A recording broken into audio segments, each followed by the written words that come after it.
Hello ma'am. Hello. Ma'am अभी जो youngsters हैं हमारे बीच जो क्लिनिक में जनरली आते हैं जिनको कंसीव नहीं हो पा रहा है बहुत सारे रीज़न की वजह से, तो क्या हम होम्योपैथी की हेल्प से ऐसे केसेस को ठीक कर सकते हैं और कितनी % केसेस को ठीक कर सकते हैं? क्योंकि बहुत सारे पेशेंट का ये सवाल रहता है कि वो लोग 1 साल 2 साल कुछ 10-10 सालों से ट्राई कर रहे हैं पेरेंट्स बनने का, पर बहुत सारे रीज़न्स की वजह से या कभी छोटे मोटे रीज़न की वजह से वो लोग कंसीव नहीं कर पा रहे हैं।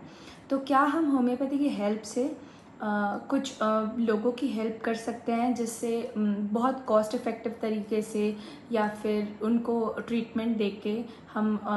कंसीव कर सकें? वो बिल्कुल बिल्कुल अर्चिता, ये मैं बताना चाहूँगी कि कंसीव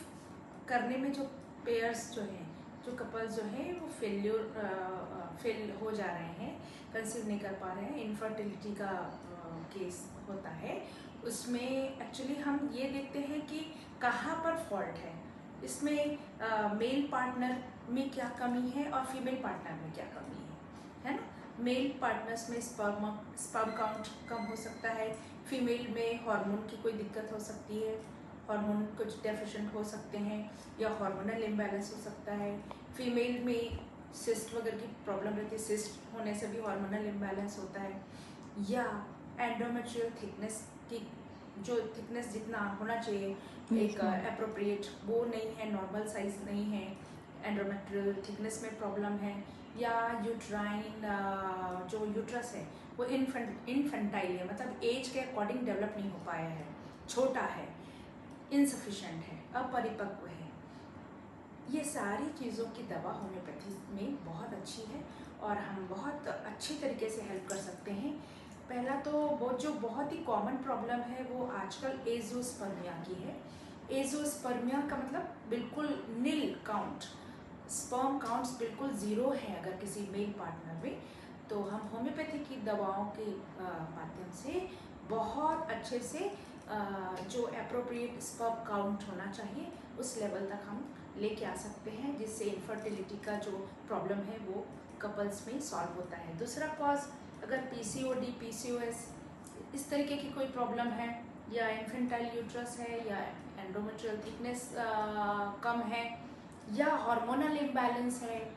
प्रोलैक्टिन ज़्यादा है, इन सब केसेस को भी, या एएमएच कम है।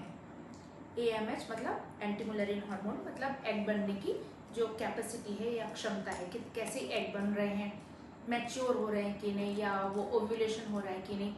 ये सारे रीजंस को देखते हुए, पॉइंट आउट करते हुए हमारे पास बहुत अच्छी दवाइयाँ हैं जिसमें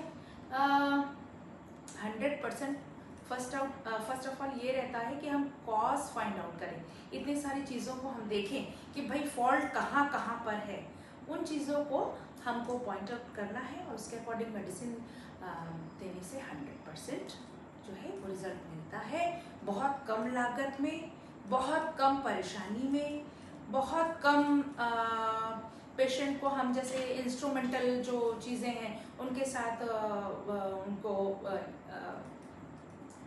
फेस नहीं करना पड़ता, और इजीली और कम समय में इनफर्टिलिटी का जो प्रॉब्लम है वो सॉल्व हो जाता है कपल का। थैंक यू आरती मैम, आपने इतना अच्छा वैल्यूएबल चीज़ हम सबको बताया।